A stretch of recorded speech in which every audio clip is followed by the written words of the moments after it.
Graça e paz, meus irmãos, graça e paz. Então agora eu quero convidar a igreja a abrir a palavra de Deus em Jeremias capítulo 9. Eu quero trazer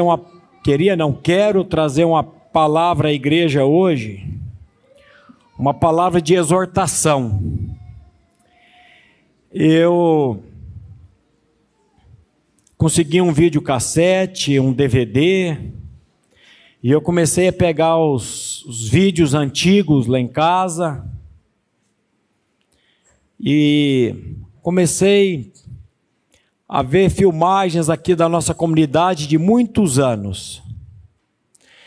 E para tristeza do meu coração, eu vi algumas pessoas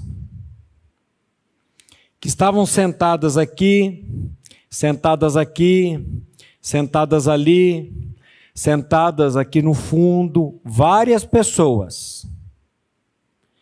Falei, olha aquele irmão, olha aquele outro irmão, que estavam aqui, estavam ouvindo a palavra, e de repente desaparecem. E algumas a gente conhecemos a história. Um que largou da mulher e casou com uma bem mais nova. E irmãos falou, rapaz, você vai se arrepender, não faça isso. Eu falei, olha, eu sei que eu vou me arrepender, mas eu vou. Pessoa que estava aqui ouvindo o evangelho das insondáveis riquezas de Cristo. O único e puro evangelho que pode mudar a vida de uma pessoa. Então eu quero nessa noite, em nome de Jesus,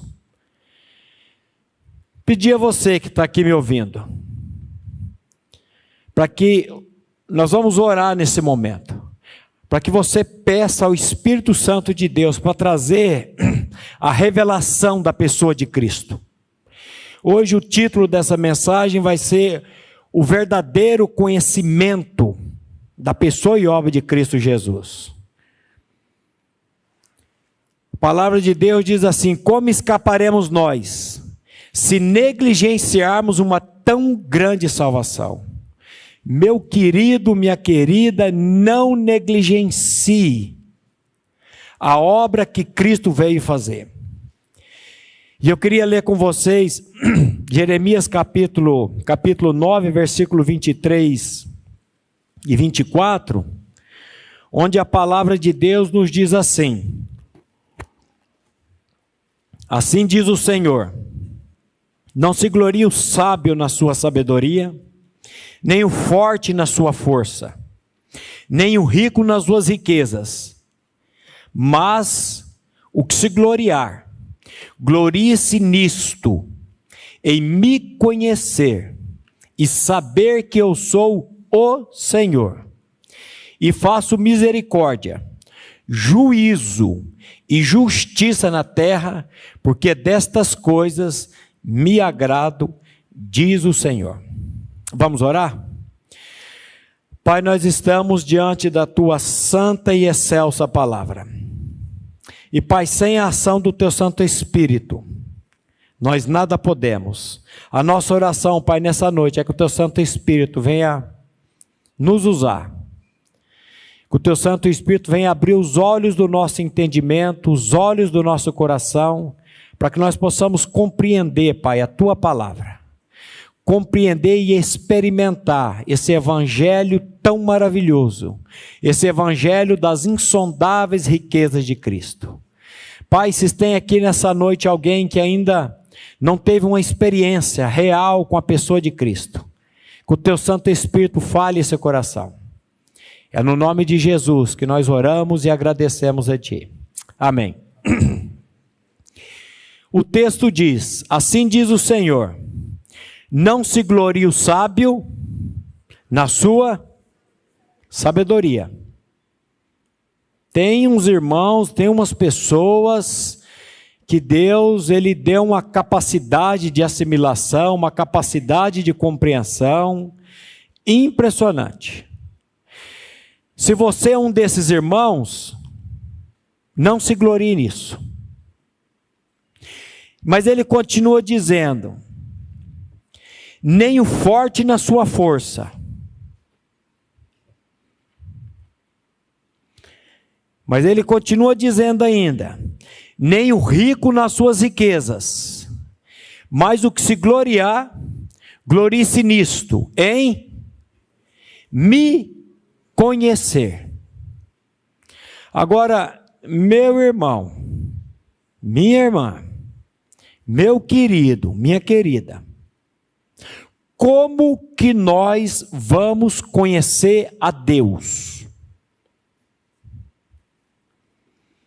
Como que nós vamos conhecer a Deus? Só tem um meio, não existe outro, é pela palavra.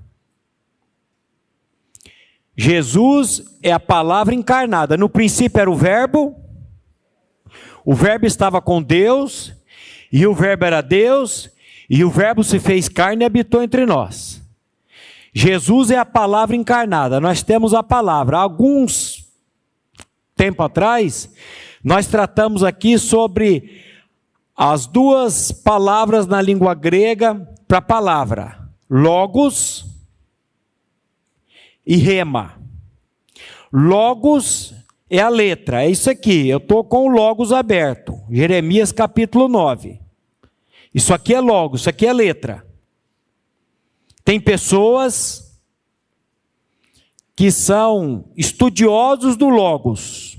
Nós temos aqui pastores, teólogos, que estão estudiosos da palavra.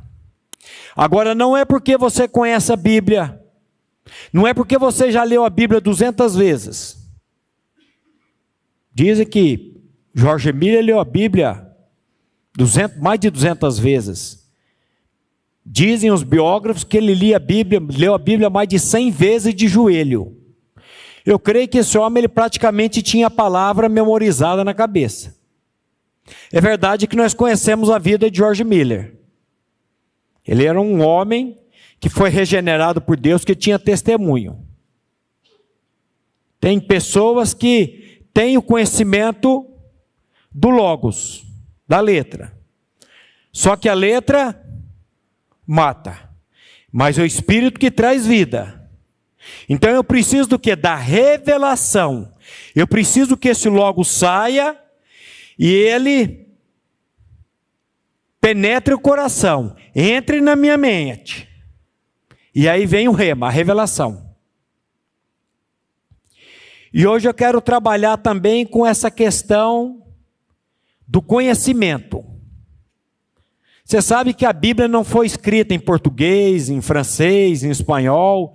A Bíblia foi escrita o Velho Testamento em hebraico e o Novo Testamento em grego. Por que existe várias versões? Porque o tradutor, quando ele vai traduzir da língua grega, uma palavra tem vários significados. Se eu perguntar para você o que é amor, você vai dizer amor é um sentimento, amor é o que eu sinto pela minha esposa, pelos meus filhos, pela minha neta. O que é amor? Na língua grega tem vários tipos de amor. Tem o amor eros. O amor eros é o amor o quê? É o amor romântico. Ele tem uma certa sexualidade, mas ele não é o sexual. O sexual é a epitomia. O amor eros é o amor romântico. Então você pega uma palavra na Bíblia. Eu que tenho aqui a minha Bíblia em grego, em hebraico. Eu vou clicar na palavra, ela vai dar o significado. Então, você vai pegar um texto que vai dizer amor. Você clica, ele vai estar lá, eros. É o amor romântico. Você pega outro texto e vai estudar aquele texto no original, ele é epitomia, é o amor sexual. Aí você vai estudar outro amor, outro texto, é o amor storge. Storge é de pai para filho, é o de pai para filho. Depois tem o amor filéu, filo, o amor de amigo, o amor de companheiro. Mas aí tem o amor, que é o amor ágape, o amor agapau. Esse amor eu não produzo. O eros eu produzo, o filéu eu produzo, o eros eu produzo, o estorge eu produzo, mas o ágape não. E como é que eu faço para ter acesso ao amor ágape? Somente pelo novo nascimento. Somente quando eu tenho uma experiência de regeneração, de troca de coração, de novo nascimento, que não tem nada a ver com batismo nas águas. Hoje o Marquinho deu aula ali em cima para um grupo de irmãos. Daqui uns dias eu também vou dar uma aula lá com eles. São vários irmãos que estão fazendo curso para futuramente passar pelo batismo nas águas, para se tornar membro da primeira igreja batista. O batismo nas águas não tem nada a ver com o novo nascimento. O batismo nas águas é um testemunho público, ele é muito importante, mas ele é um testemunho público. Então, o amor ágape é só quem nasceu de novo. O amor ágape, a palavra de Paulo diz assim lá em Romanos 5:5, que o amor de Deus, ele é derramado nos nossos corações por intermédio do Espírito Santo que nos foi dado. Então só tem acesso ao amor ágape quem nasceu de novo. O amor ágape é o amor incondicional. É aquele amor que você não compreende. É aquele amor daquela pessoa que vem, assassina o teu filho, assassina o teu neto, e você perdoa ele. Você vai lá na cadeia, dá uma Bíblia para ele. Você vai lá na cadeia e diz que está orando por ele. Você fala, é difícil. Não é difícil, é impossível. Mas Deus derrama esse amor no nosso coração. Eu ouvi um amém aí. E a palavra conhecimento na língua grega também tem vários significados. Mas antes de entrarmos aqui, eu queria que você tentar levar você a pensar uma coisa. Como que um ser finito vai compreender, vai entender um ser infinito? Porque o texto está dizendo, não se glorie o sábio na sua sabedoria, o forte na sua força, o rico nas suas riquezas, mas o que se gloriar, glorie-se em me conhecer. Como que eu vou conhecer esse Deus?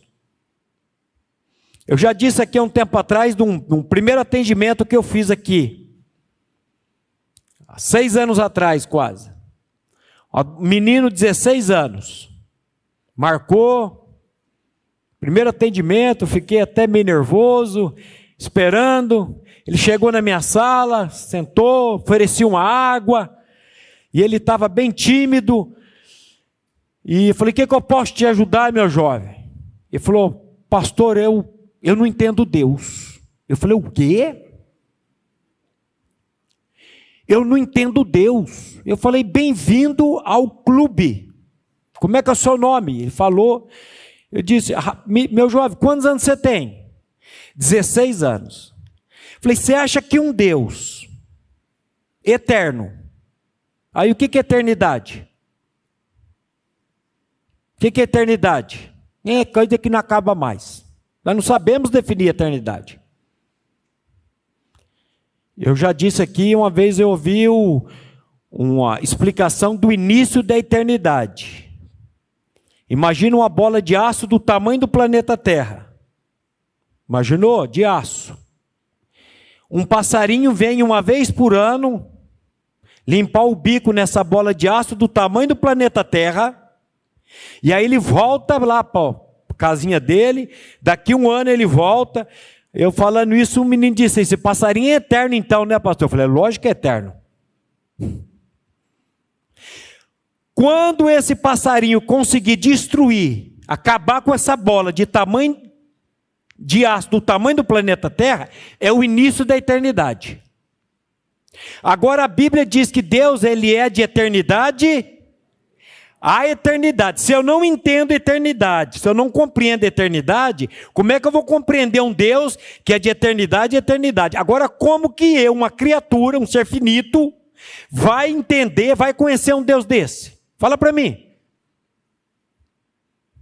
Como é que você vai compreender esse Deus?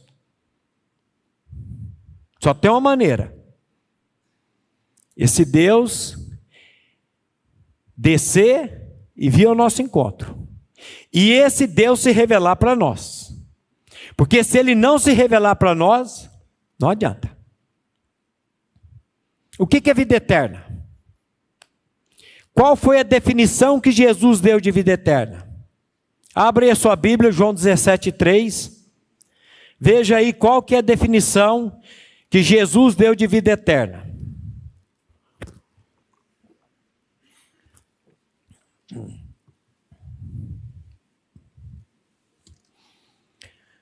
João 17:3.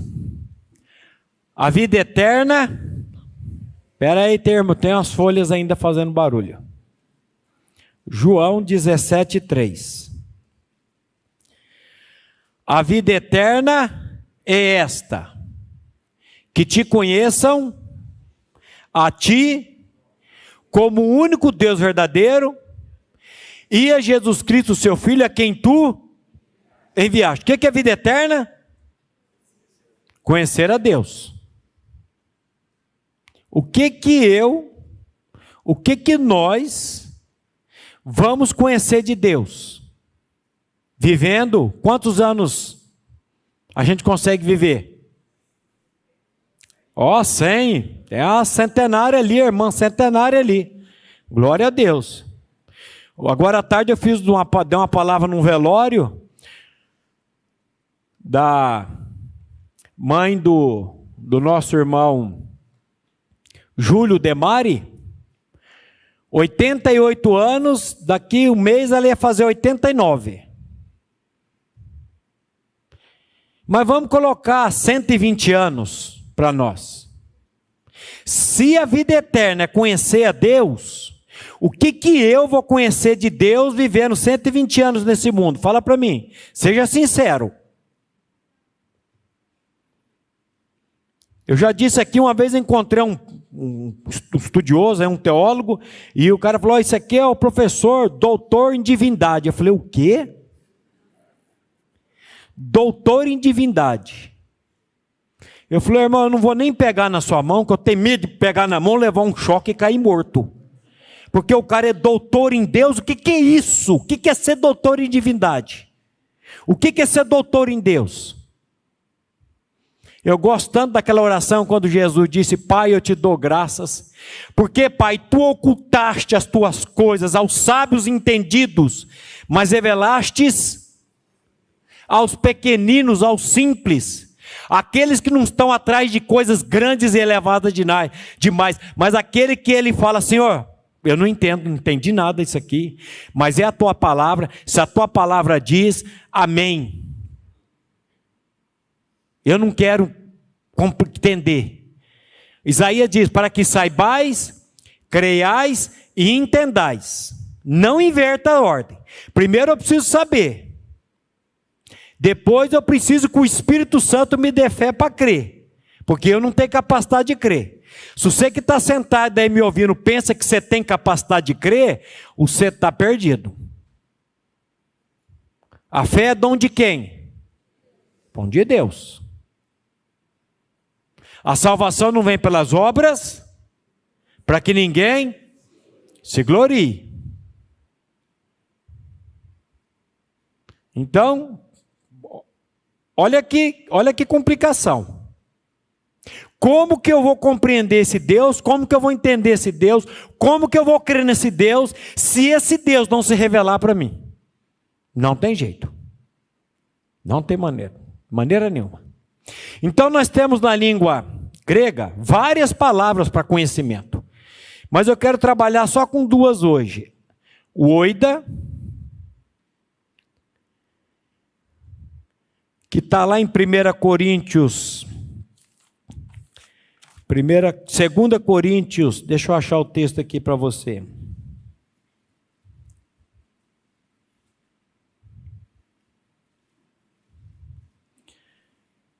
2 Coríntios 5,16. 2 Coríntios 5,16. Abra aí a sua Bíblia.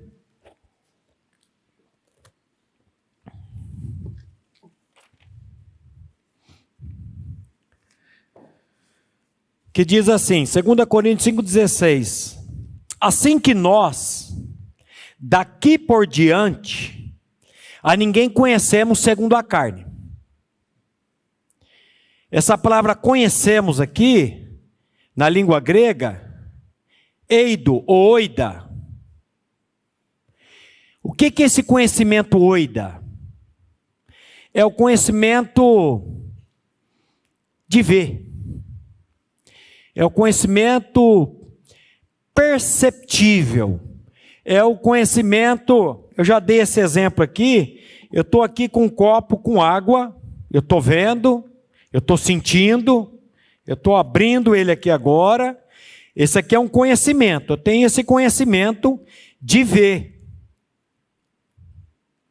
Esse aqui é o conhecimento que infelizmente muitas pessoas têm e não conseguem avançar. Sabe por quê? Não é porque Deus não quer lhe dar o conhecimento. É porque você e eu não nos humilhamos diante dele e pedimos esse conhecimento para ele.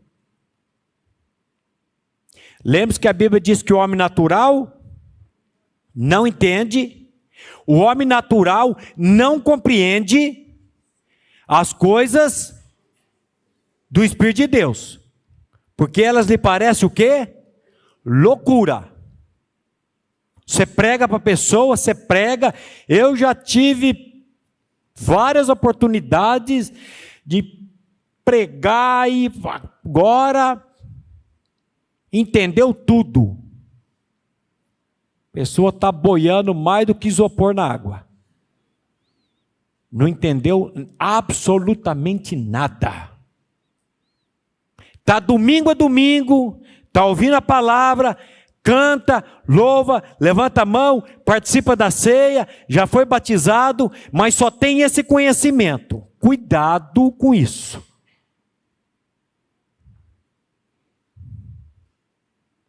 E virou uma reunião local, não é local, social, uma reunião social. É bom lá domingo na igreja, eu encontro o Márcio, eu encontro os irmãos, e depois a gente sai, come uma pizza, e às vezes toma um chopinho ali, e depois combina para fazer um churrasco outro dia.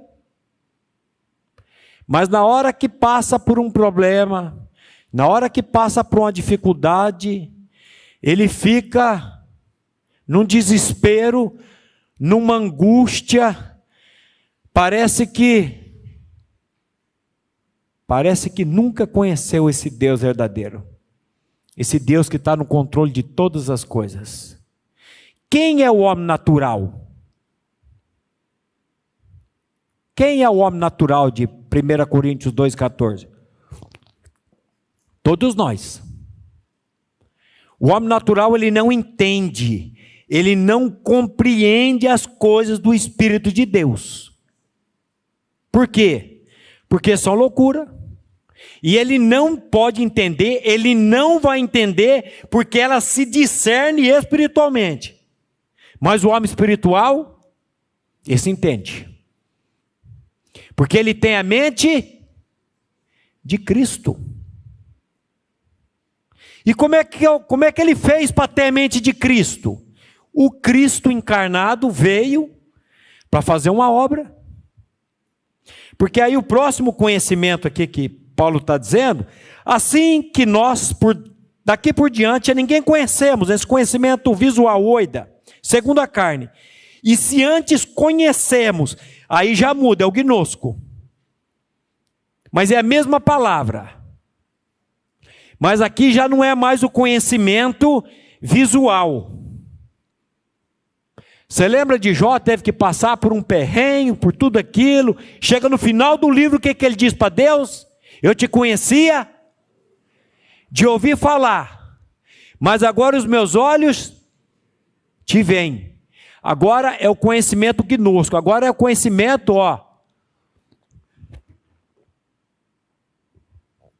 experimental, de assimilar. Eu tenho ensinado isso para a Luísa, ela está ali no colo da mãe.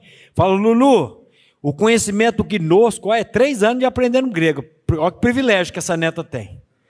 Lulu, o conhecimento gnosco é o conhecimento de experimentar. É igual quando você toma água, ela entra dentro de você, ela vai para o teuzinho e daqui a pouco você faz xixi. Ela dava risada. De novo vou. Aí eu ia e explicava para ela. Esse conhecimento gnosco é o conhecimento experimental. Você toma ele, ele começa a fazer parte de você. É o eureka. Meu Deus, eu entendi. O meu viver é Cristo e o morrer é lucro. Eu disse hoje lá no velório, falei, não quero morrer não, gente. Não quero. Eu li aquele texto de Tiago, quando o Tiago diz, escuta, vocês que ficam fazendo planos e ficam dizendo, hoje ou amanhã iremos a tal cidade, lá negociaremos, passaremos um ano, vamos fazer um monte de coisa. Aí a Bíblia diz, o que é a vida de vocês? É uma neblina que aparece e de repente dissipa. Em vez disso, vocês devem dizer assim, se o Senhor quiser e eu viver e Ele permitir, eu vou fazer isso e aquilo. Falei, gente, eu estou cheio de planos aí, viagem para outubro, cheio de coisa, mas eu vou dizer uma coisa para vocês, se o Senhor me chamar hoje, agora, eu estou pronto. E não é porque eu sou pastor, não. Não é porque eu conheço o conhecimento hoje, o gnosco, não. É porque Cristo é minha vida. Porque eu experimentei, eu provei disso. Um dia eu ouvi esse evangelho, que a Bíblia chama de evangelho das insondáveis riquezas de Cristo, que Paulo vai dizer aqui que é o mistério do evangelho. O evangelho é um mistério. Vocês não falam em mistérios. Um dia o cara falou, vocês batistas são muito tradicionais, vocês não falam em mistérios. Eu falei, você está louco? Todo domingo nós falamos mistério aqui nesse púlpito, porque nós estamos falando do evangelho. O evangelho é um mistério, que foi oculto, e que a pessoa ouve e fica lá. Mas de repente, o Espírito Santo traz a revelação. Pastor, eu não sei se eu tenho essa revelação ainda não. Dizem que cachorro de avexado nasce, não conhece o provérbio? Com os olhos fechados. Não fique avexado. Vai diante de Deus, caia de joelho no chão, se puder botar a boca no pó, bote a boca no pó e diga, Deus, tem misericórdia de mim. Porque eu sou pecador. Antes eu dizia, não, eu não sou pecador. Pecador é aquele lá que está roubando. Pecador é aquele lá que está fazendo aquilo. Aqueles 2 homens foram para o templo orar. Você lembra o fariseu e o publicano? Como é que o fariseu orava? De si para si. Não era um diálogo, era um monólogo. Ele falava com ele mesmo. Ó Deus, graças te dou porque eu não sou como os demais homens.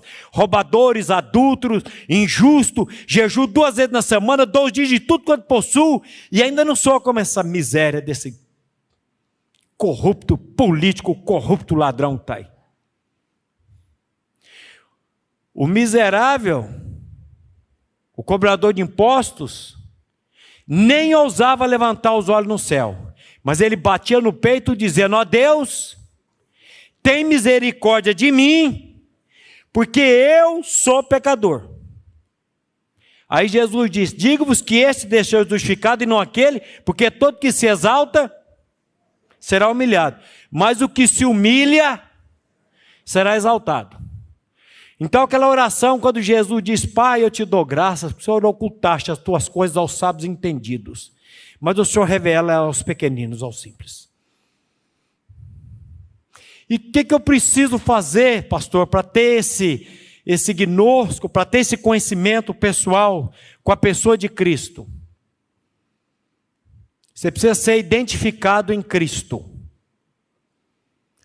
Agora o inferno vai se levantar. Agora a mente começa a vir pensamento, outro já começa a olhar no relógio, outro já vai pensar se ele vai na pizzaria, o que é que ele vai comer, porque a hora que você vai falar do evangelho, o inferno se levanta para que essa mensagem você não entenda ela. Jesus disse assim para os discípulos: se vocês não comer da minha carne, e se vocês não beber do meu sangue, sabe o que vai acontecer com vocês? Vocês não têm vida em si mesmos. O que Jesus está falando? Canibalismo? Comer carne e beber sangue?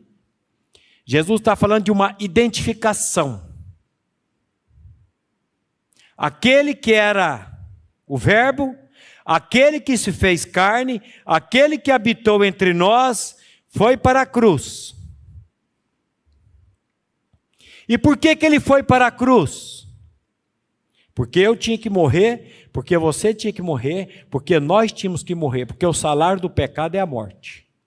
Aquele que não conheceu o pecado, Jesus, ele foi feito pecado por nós, para que nele fôssemos feitos justiça de Deus. Então, quando Cristo morreu lá na cruz, o que ele fez? Ele atraiu essa incredulidade. Ele atraiu o nosso velho homem. Ele atraiu o nosso pecado. O que uma pessoa precisa fazer para ir para o inferno?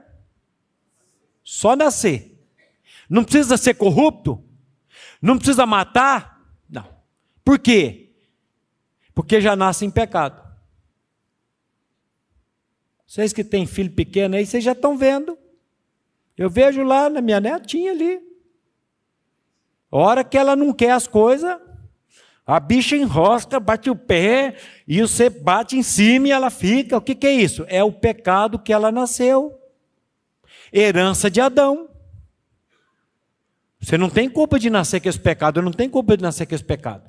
Quem trouxe o pecado foi Adão. Por um só homem entrou o pecado no mundo, pelo pecado da morte, assim a morte passou a todos, porque todos pecaram. Eis que eu nasci na iniquidade e em pecado me concebeu minha mãe. Então você não precisa matar um mosquito para ir para o inferno. Por quê? Porque o inferno já está dentro de nós. Mas não fica vexado não que Jesus veio. Eis o Cordeiro de Deus que tira o pecado do mundo. Jesus veio para tirar. Então não precisa desespero, não precisa angústia. Jesus veio para fundar a igreja batista, católica, presbiteriana, para com isso. Jesus não veio para montar religião, não. Jesus veio com o único propósito, tirar o pecado, para nos dar uma vida eterna. Não é uma vida que acaba lá numa sepultura. Aliás, é uma vida que começa na sepultura. Hoje eu falei lá no velório da dona Neuza. Eu falei, o Jonas falou, pensa na mulher que cria. É minha mãe. Pensa numa mulher piedosa. Ela já fazia muitos anos que tinha perdido a visão. Eu falei, então ela está no lucro. Ela está no lucro. Agora, como é que eu faço para ter essa experiência? Você não faz, querido. Quem fez foi Deus e Cristo. Quando ele rendeu o Espírito lá em João 19:30, o que ele disse? Tetelestai. O que é tetelestai? Está consumado, está pronto. É igual a mesa aqui da ceia que nós vamos participar daqui a pouquinho. O pão, o vinho, o suco está aí para participar. Quem está apto a participar da mesa do Senhor? Todos que creem. Hoje eu estava ali no fundo, falei, vou sentar lá no fundo, que tem um pessoal lá da fundão que fica conversando. Eu falei, eu vou sentar aqui. Levei o azorrague por debaixo do banco, mas ficaram bem quietinhos lá no fundo. E eu vi que tinha um senhor do meu lado, que ele não tomou a ceia, não pegou os elementos da ceia. Ainda deu, o Guilherme falou, alguém ficou sem os elementos, aí uma pessoa que tinha ido lá pediu, o outro pediu, e eu vi que ele ficou ali, ele estava inquieto, eu já o vi aqui algumas vezes. Por isso que eu sempre gosto de dizer, quando vou celebrar a ceia, só os membros da primeira igreja participar da ceia? Não, todos que creem. Eu estou vindo aqui pela primeira vez hoje, conhecer a tua comunidade aqui, pastor. Eu posso participar da ceia? Se você crer em Cristo, na obra de Cristo, você pode participar. A ceia é do Senhor. E o que a ceia representa? O que esse pão e esse vinho representam? O corpo que foi partido por você, o corpo que foi partido por mim. Aonde? Lá na cruz. Vamos ler 2 versos. 2 Coríntios capítulo 5. 2 Coríntios 5.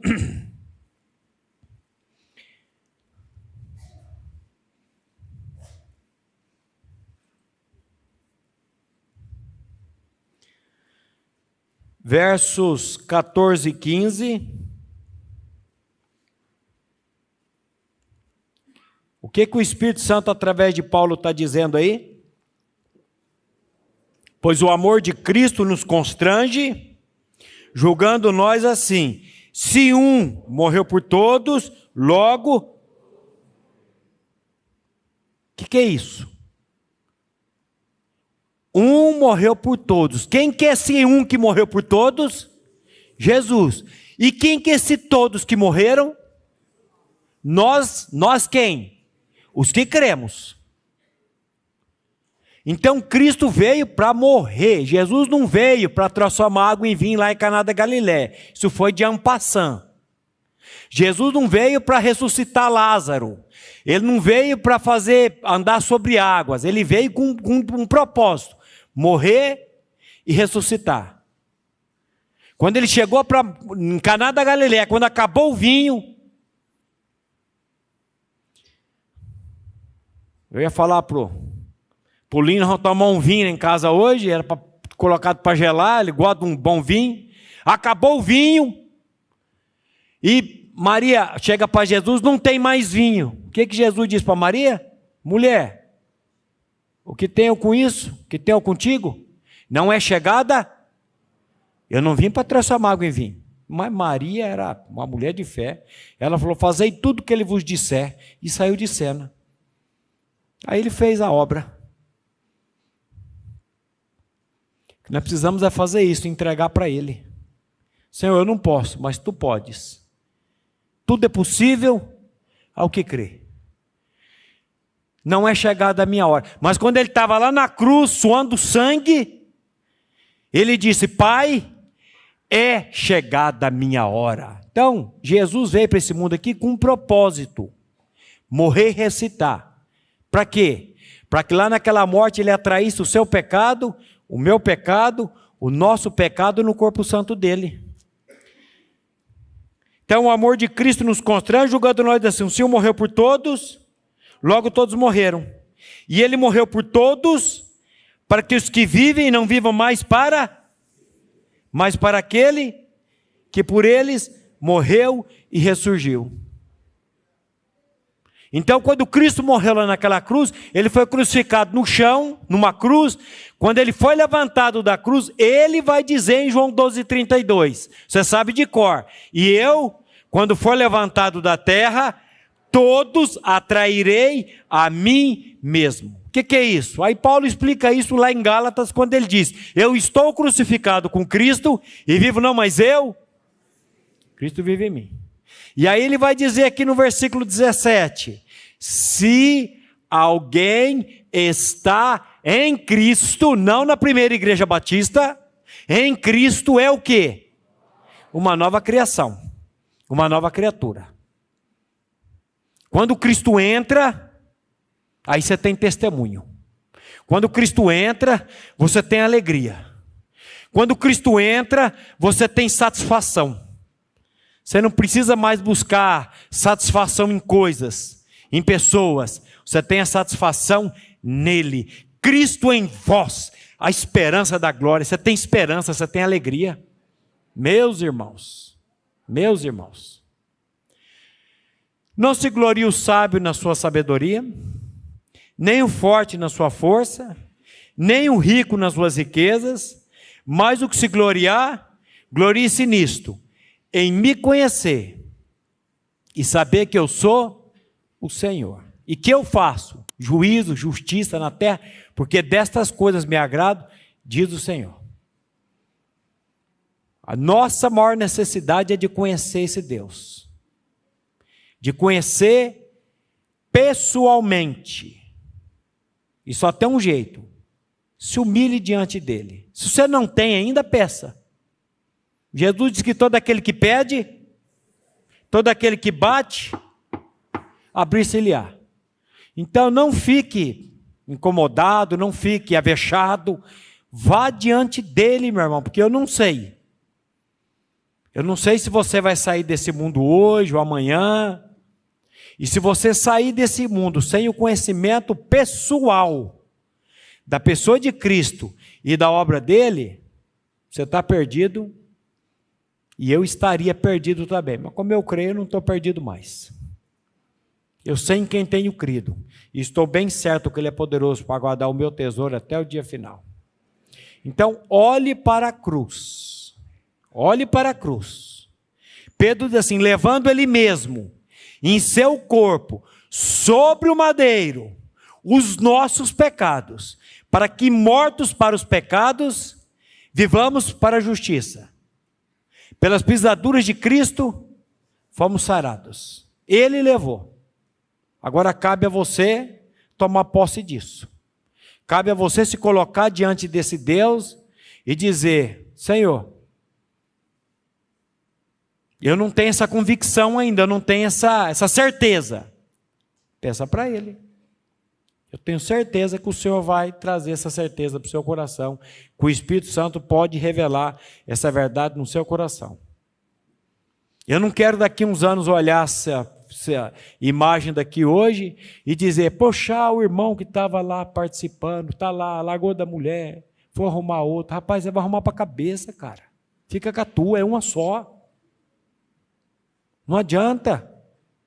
Não adianta, não. Só o Espírito Santo pode fazer isso. Vamos orar? Pai, nós queremos mais uma vez colocar diante do trono da Tua graça a vida de cada pessoa aqui nessa noite. Pedindo, Pai, clamando, que o Teu Santo Espírito revele a cada coração essa obra tão maravilhosa que o Teu Filho já fez lá na cruz, por cada um de nós. E, Pai, sem a ação do Teu Espírito, nós jamais creremos. Por isso, Pai, por graça, por misericórdia, abra os olhos do nosso entendimento, abra os olhos do nosso coração, para que nós possamos compreender essa verdade tão maravilhosa. É no nome do Teu Filho que nós oramos e agradecemos a Ti. Amém.